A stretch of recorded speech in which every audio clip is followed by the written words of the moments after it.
दो बचपन की सहेलियां और 67 तोले सोने का लालच अपनी ही दोस्त को बेईमाना तरीके से मार दिया। क्या तफसीलात हैं आपने इस वक्त बहुत ज़्यादा न्यूज़ सुनी होगी, मगर आज मैं इस वीडियो के अंदर आपको बताना चाहती हूँ कि जब इंसान लालच करता है ना तो फिर उसके बाद वो ऐसी ही हरकतें करता है। कहते हैं कि कब्र में ना जाते हुए इंसान की कोई जेब नहीं होती, कफन में कोई जेब नहीं होती, मगर फिर भी उसका हवस और उसकी लालच जो है ना वो ख़त्म नहीं होती। अच्छा जी, ये दो दोस्तें थी।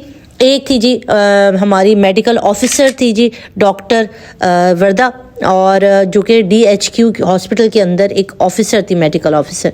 दूसरी थी जी भाई रिदा और उनके शौहर, ये दोनों ठीक ठाक अमीर लोग थे। अच्छा, रिदा खुद एक कंस्ट्रक्शन का काम करती थी, और उसके बाद इनके जो शौहर है उनका कुछ कपड़ों का या कुछ इस तरह का बिजनेस था।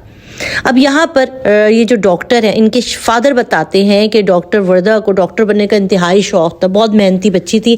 तो ये कहते कि मैंने अपनी पेंशन के और रिटायरमेंट के पैसों को यूटिलाइज़ करके अपनी बेटी को पढ़ाया लिखाया ताकि ये डॉक्टर बन जाए। अच्छा, डॉक्टर वर्दा के जो हस्बैंड है वो बैरून मुल्क रहते हैं। अच्छा, इसमें कुछ लोग कह रहे हैं कि दुबई में रहते हैं, कुछ कहते हैं कोरिया में, अभी तक उसकी तस्दीक नहीं हुई कि वो बस एब्रॉड में रहते हैं। अब यहाँ पर ये क्या करती थी, अब डॉक्टर वर्दा इनकी कुछ ज़मीन, कुछ प्रॉपर्टी और जो इनके शौहर पैसे भेजते थे, ये बैंक में रखने की जगह उसको गोल्ड में इन्वेस्ट करती थी। मतलब लोग करते हैं कि अब कहीं ना कहीं इन्वेस्ट करता है, कोई ज़मीन लेता है, कोई अपने अपने पैसों को इन्वेस्ट करना चाहता है कि भाई उसके पैसे सेफ रहें और मुश्किल टाइम पर वो काम आए।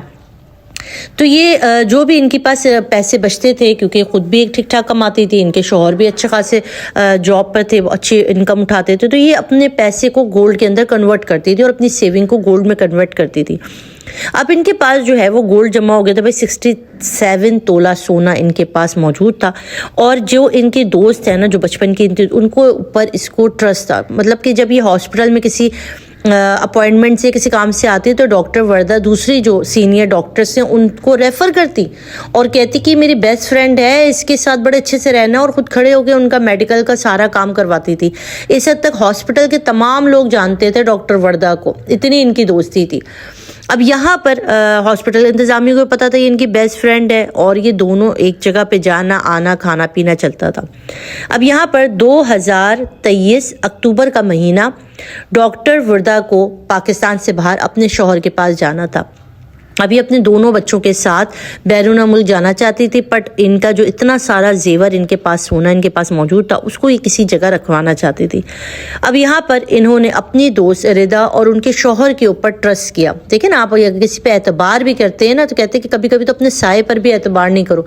और इस वक्त तो जो दुनिया में लालच का आलम है, यहाँ पर तो कोई भी किसी की अमानत नहीं रखता, ना कि इतनी बड़ी अमाउंट, इतना ज़्यादा जेवर कौन सा जो है ना वो इंसान मत करने वाले कर लेते हैं, मगर इसकी दोस्त पे जिसको इसको ट्रस्ट था कि मेरी दोस्त, मेरी बेस्ट फ्रेंड जो है मेरी चीज़ों की मुहाफ़िज़ है, ख्याल रखेगी, और ख़ुद भी पैसे वाली खातून थी। इसको नहीं पता था कि भाई ये इस तरह की हरकत करेगी। तो इंसान जब जलालत पर आता है ना तो फिर यही वाली हरकतें होती है कि जब उसका लालच जो है ना उसको दुनिया और आखिरत उसकी दोनों ख़राब कर देता है। यहाँ पर रिदा और उसके शौहर को आया लालच।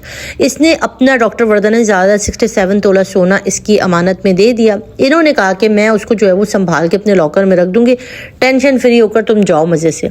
अब 2023 में डॉक्टर वर्दा ट्रैवल करती हैं और अपने शौहर के पास चली जाती हैं। पीछे इनके एक भाई होता है एबटाबाद में, और एक इनके फादर होते हैं। अब यहाँ फादर बिल्कुल तन्हा होते हैं, भाई जो है वो भी बैरून मुल्क जॉब करते थे। अब ये 2 साल अपने शौहर के पास गुजारने के बाद आज से कोई 3 महीना पहले पाकिस्तान वापस आती हैं। ठीक है, 3 महीने पहले ये पाकिस्तान आती हैं और आने के फ़ौरन बाद ये रिदा और उनके शौहर से अपने जेवर की रिकवरी मांगती कि भाई मेरा जेवर मुझे वापस कर दो। अब ये दोनों क्या करते हैं, ये दोनों मियाँ बीवी कल परसों, आज ले लेना कल ले लेना, टाल मटोल से काम लेते हैं। अब ये कुछ दिन तो सब्र करती है, उसके बाद इसकी भी बस हो जाती है। इसको शौहर फ़ोन करके पूछ रहा होता है कि भाई जेवरात कहाँ हैं। अब ये जब इस पे सख्ती करती है रिदा पर कि यार मेरा जेवर वापस कर दो, तो ये कहती है कि बिल्कुल मैं तुम्हारा जेवर वापस कर दूंगी, तुम आओ और हम दोनों जाके वहाँ से जेवर ले आते जहाँ मैंने रखा है। अब डॉक्टर वर्दा अपने हॉस्पिटल से यानी कि DHQ से निकलती हैं और इनकी गाड़ी में बैठ जाती हैं। ये लोग इनको लेते हैं, पिक करते हैं दोनों, और उसके बाद ये लेकर इनको चले जाते हैं जी जिन्ना आबाद के एक ज़ेर तामीर मकान में। اب جناح آباد کے اس زیر تعمیر مکان میں ان کو لے جانے کے بعد وہاں پر ان کے جو شوہر ہے، رضا کا جو ہسبینڈ ہے، اس کے 2 بندے آلریڈی موجود ہوتے ہیں۔ وہ اس کو مارتے ہیں، اس کو گالیاں دیتے ہیں، اس کے اوپر بہیمانہ تشدد کرتے ہیں، اور رضا کے یہ الفاظ کہ اب لے تیرا زیور، بڑا تجھے پیسہ۔ یہاں پر آپ سوچیں ڈاکٹر وردہ پہ کیا قیامت گزری ہوگی کہ جس کو بہن سمجھی تھی، جس کو دوست سمجھی تھی، جس پہ دنیا جہان کا اپنے باپ سے بھی بڑھ کے ٹرسٹ کیا تھا، اس نے کیسا پیٹ دکھایا۔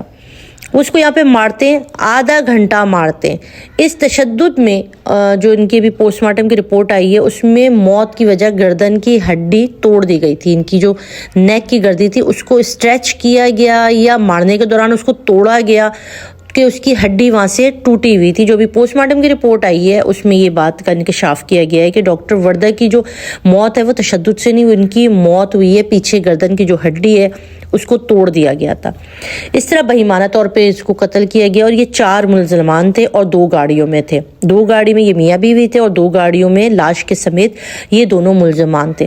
اب یہ یہاں سے آگے بڑھتے ہیں اور لاش کو لے کے جاتے ہیں ٹنڈیانہ کی قریب کوئی جگہ تھی، کوئی ایسے جنگلہ ٹائپ کا سی جگہ تھی، ویران سی، وہاں لے جا کے یہ قبر کھودتے ہیں اور وہاں پر اس کی تدفین کر دیتے ہیں۔ تدفین کرنے کے بعد یہ لوگ واپس آ جاتے ہیں۔ ان کے فادر رات گئے تک بیٹی کا انتظار کرتے، جب بیٹی نہیں پہنچتی تو فادر جو ہیں وہ فون کرتے ہیں DHQ ہاسپٹل، میڈیکل آفیسر تھی تو وہاں فون کر کے پوچھتے کہ میری بیٹی ابھی تک گھر نہیں آئی۔ وہ بولتے ہیں تو یہاں سے صبح سے جا چکی ہیں۔ اب یہ آگے پیچھے اپنے ان کے جتنے بھی سرکل میں ہوتے ہیں ان سب کو فون کرتے ہیں تو کوئی بھی بتاتا نہیں کہ ان سے ملاقات ہوئی۔ رضا تک کو بھی کال کی جاتی ہے، وہ بھی کہتی ہے مجھ سے ملاقات نہیں۔ پھر یہ FIR رات گئے جا کے FIR درج کراتے ہیں، اور ہماری پولیس کی روایتی سستی۔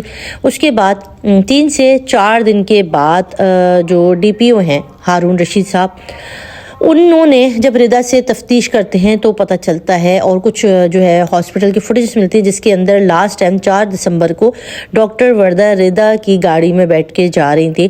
اس کے بعد ان کو گرفتار کیا جاتا ہے، ان پہ سختی کی جاتی ہے، تو یہاں پر بتا دیتی ہے، سارا معاملات کھول کے جو ہے وہ رکھ دیتی ہیں، اور یہ بھی بتاتی ہیں کہ جو زیورات تھے، جو سونا تھا، وہ ہم نے بینک میں گروی رکھ لیا تھا کیونکہ میرے شوہر کو بہت کرائسس میں تھے، ان کو فوری رقم کی ضرورت تھی بزنس کے لیے، تو وہ سارا زیور ہم نے بینک میں گروی رکھا اور 50 لاکھ روپے اس کے عوض لیے تھے۔ یہ بات انہوں نے اب تک اپنی FIR کے اندر کہی ہے، اور انتہائی افسوس ان کی تدفین کل کر دی گئی۔ بہت افسوس ہوا ان کے، اللہ بچوں کو، شوہر اور باپ کو صبر جمیل عطا کرے۔ اور ایک چیز یہ ان خواتین کے لیے لیسن ہے، ٹھیک ہے، جو ہماری گھریلو خواتین ہیں ان کے لیے ایک لیسن ہے۔ مرد تو پھر بھی ہوشیار ہوتے ہیں، جو ہم لوگ دوست ہیں اور ہم ہر ایک کو بتا دیتے ہیں نا کہ ہمارے پاس اتنا پیسہ ہے، ہم نے یہ خرید لیا، اب ہم یہ خریدنے والے، ہم یہ، تو خدا را کسی سے مت ذکر کیا کریں، حتیٰ کہ اپنے قریب سوائے فیملی کے علاوہ کسی سے بھی مت ذکر کیا کریں۔ ایک تو حسد، نظر، یہ دونوں چیزیں، اور دشمنی، یہ چیزیں نا، مولا علی کا قول ہے کہ اپنا زر، اپنی آرائش، اپنا حسن، اپنا پیسہ، اپنا کاروبار دوسرے پہ عیاں مت کرو، تمہاری دشمنیاں ہو جائیں گی۔